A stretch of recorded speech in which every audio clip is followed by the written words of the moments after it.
I am never reading Goodreads reviews again, and you shouldn't either.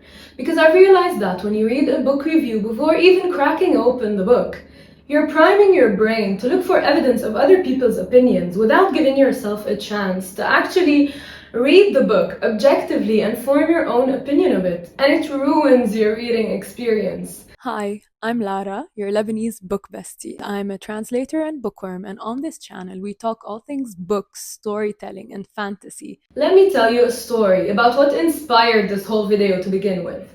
A couple of weeks ago, I picked up a copy of Priory of the Orange Tree, and it looked so pretty, and I've heard so many good things on Bookstagram, and it's a pretty cover, it has dragons and feminism and kingdoms and what's not to like.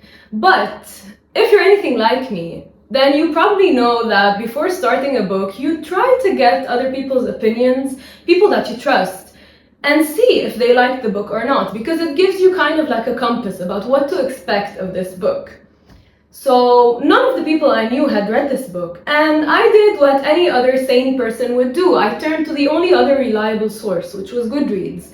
Big mistake, because I started scrolling through Goodreads reviews on this book, and even though I didn't see any spoilers, like I didn't know anything about the plot or what would happen, I just started to feel like my brain was filled with all of these reviews and people's opinions and things they didn't like and grammatical errors and whatever, just random things that people had noticed and did not like about the book. And so when I went into reading the book, I went in with all of this baggage in my brain, and every page I turned, I would just hear all of these people's opinions, and it really affected the experience for me, because instead of actually enjoying the book and reading it for what it was and forming my own opinions, I was hunting for evidence of what other people said, and I'd be like, oh yeah, this is what Sally talked about in that review, or oh, this is the grammar error that Henry mentioned, and it was horrible. It really shaped the experience for me in a very unpleasant way, and I found myself struggling to read the book because what was the point, All of these negative reviews and feedback kept like churning in my mind, and I felt like, why should I even waste my time and read this book if I already know all of the things I'm not gonna like about it? Which was a huge mistake, because what if I had actually liked that book? Newsflash, I ended up DNFing the book, and I couldn't get myself to read it because I felt like, what's the point?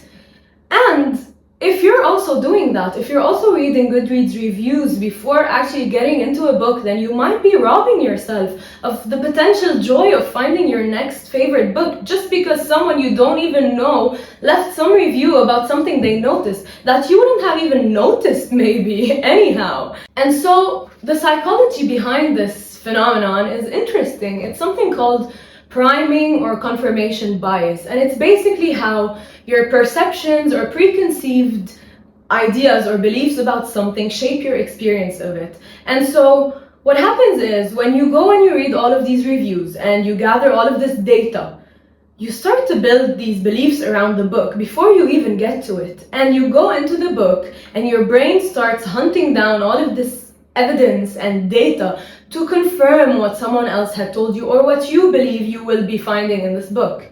And so it could go either way. If you had read amazing reviews about the book, then you would be looking for that in the book, and that would serve you well. But the opposite is true. Just because someone you don't know on the internet said that they didn't like the book and they didn't like this and this and this and this, it will ruin the experience for you, and you don't even know the person and you don't even trust their judgment, They probably love books that you've hated in the past, so their opinions aren't really that valuable to you, and yet we are allowing them to dictate our reader experience.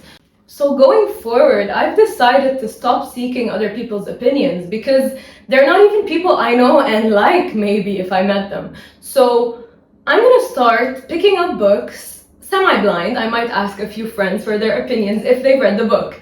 But other than that, I'm just gonna go into the book blind, and I'm gonna give it a chance. I'm just gonna read with no preconceived beliefs, no data that I'm looking for evidence for, and I'm just gonna read the book. And as I read the book, I'm gonna form my own opinions, and they might be positive, they might be negative, but one thing is for sure, they're gonna be my own opinions. And I think you should try that too. The next time you feel like you want to go and look for reviews and look for spoilers or details, just pause. Just ask yourself, why do you need to know? Like, how will that change your life? I'm all for looking at the reviews after you've read the book, and that's what I will continue doing because it really helps me to compare and contrast notes. But before going into the book, just pause, just try for one book to go into it blind and see how that changes your experience. And I'm willing to bet that it will really enhance the reading experience for you because you're discovering the book and you're discovering the world and you're not going into it already expecting everything and knowing everything. So try it and let me know in the comments if you do. And I'll see you all next week.